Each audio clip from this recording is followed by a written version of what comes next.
खुलुमबाय बड'लेण्ड पाब्लिक रादाब नायगिरि नोंथांमोनखौ बरायबाय। सोरखारा हादोरसाखौ ड्राग्सनिफ्राय उदां खालामनो ड्राग्स फानग्रा आरो ड्राग्स लाबथिंग्रा दुथां सुबुंफोरखौ हमनानै साजा होसेयावबो हादोरसायाव ड्राग्स जानाया उदां जायाखै। बेनि फोरमाना उदालगुरि जिल्लानि सिङाव थानाय सनाय दख'रा दुलाराय बर' फरायसा आफादनि बिबानगिरि सानैखौ ड्राग्स आरो जौ लोंनानै साब्रैसो दुथां सुबुंफ्रा देगारजों सुनाय जाथाया। एबसुनि बिबानगिरिखौ देगारजों सुनायनि हेंथायै आरो ड्राग्स जानायनि बेरेखा उदालगुरि जिल्ला दुलाराय बर' फरायसा आफादा मोनसे हानजा सुरनाय लायो। रेलि एगेन्स्ट ड्राग्स बेनार लिरनानै दिनै हानजा सुरनाय हाबाफारिखौ लानाय जायो। खौरां मोननाय बायदिब्ला सानै देगार सुग्रा दुथां सुबुंखौ पुलिसा हमनाय जाबाय। मैया मोनाबिलिनि 9 फेब्रुवारि 2023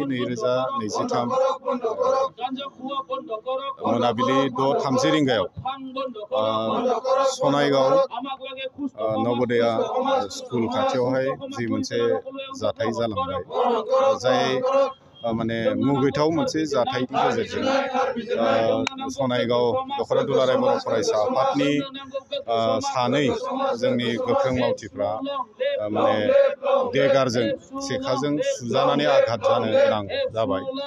बे मोनसे जाथायखौनो लानानै जोङो दिनै बे हाबाफारिखौ लानाय जादों। मैयानि जि जाथाय बेखौ जों एनालाइसिस खालामनानै जों नायदों।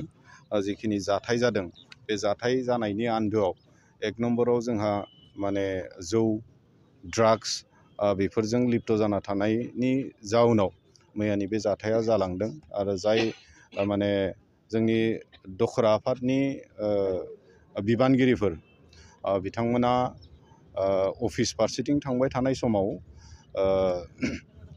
बे गरायमारि आरो बे नैबे सनायगाव बेनि गेजेरावहाय जायफोर ड्राग्सजों माने लथपथ जाना थानाय, लिप्त जाना थानाय, फेग्लुंना थानाय खैजोनमान माने सेंग्राफ्रा, उन्दै उन्दै सेंग्राफोर, बिसोरो खोब माने गाज्रि गाज्रि भाषायै रायलायनाय, होज्रिखावनाय बेफोरखौ नुनानै बिथांमोना होबथानो होननानै बेफोरबायदि गाज्रि गाज्रि भाषा रायनाय आरो बुंनाय होज्रिखावनायफ्रा जे जोंनि ससाइटिनि थाखाय मोनसे गाज्रि, बेखौ एसे बिसोरखौ थद होनो होननानै फैना बुजायनो फैनायावनो बिथांमोना जोंनि बे सनायगाव दख'रा दुलाराय बर' फरायसा आफादनि सासे लोगो बुंथिगिरि मिथिंगा दैमारि, सासे माने ट्रेजारार आकिहिता बसुमतारी, बिथांमोनखौ सासेखौ उदैयाव आरो सासेखौ उनथिंजाय बिखुंथिंनिफ्राय देगारजों सुनानै खोब गाज्रि रोखोमै आघात खालामदों। आरो बिथांमोना माने दासिमबो गुवाहाटी निम केयार हस्पिटालाव दासिमबो ICUआव दङ।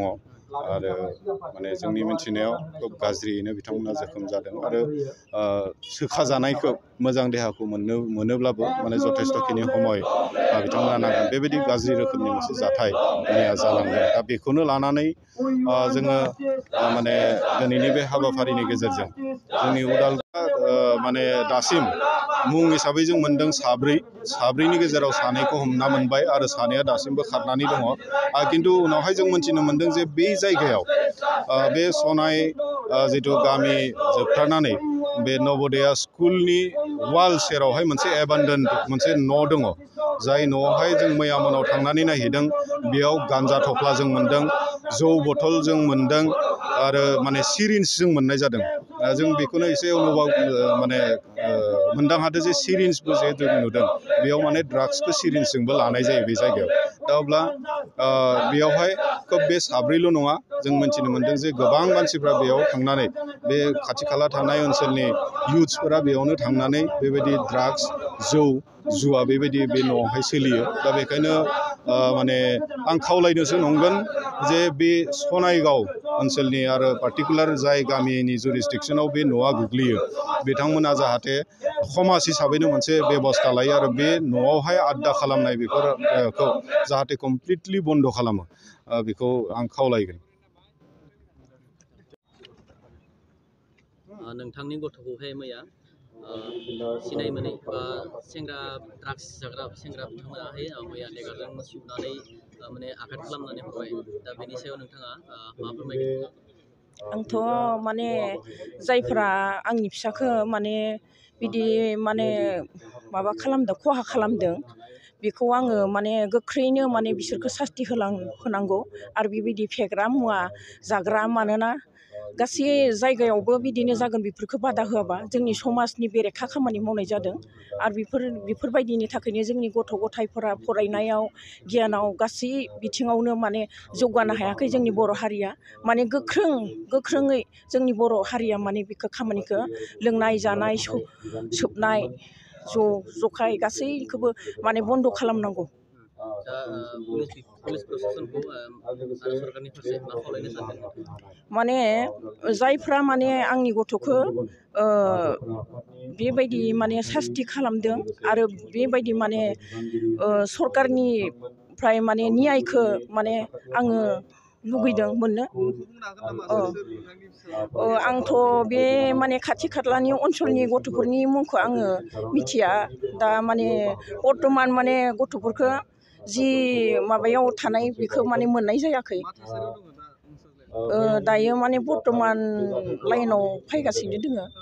बिमा जानानै दायो गावनि फिसाया जिखिनि दा बेबायदि गुबुनजों माने सास्ति होजाबाय बेनि बेलायाव ट्रिटमेन्टनि बेलायाव सासे बिमा जानानै नों माबायदि फोथायसारनो सानो? आंथ' माने दायो सान्दों जोङो जेसां हायो माने जों खालामगासिनो दोङो जों ट्रिटमेन्ट लागासिनो दोङो। नोंथांनि गथ'नि मुङा? आंनि गथ'नि मुङा जादों मिथिंगा दैमारि। दा बबे हस्पिटालाव दङ नों? नेम केयार हस्पिटालाव।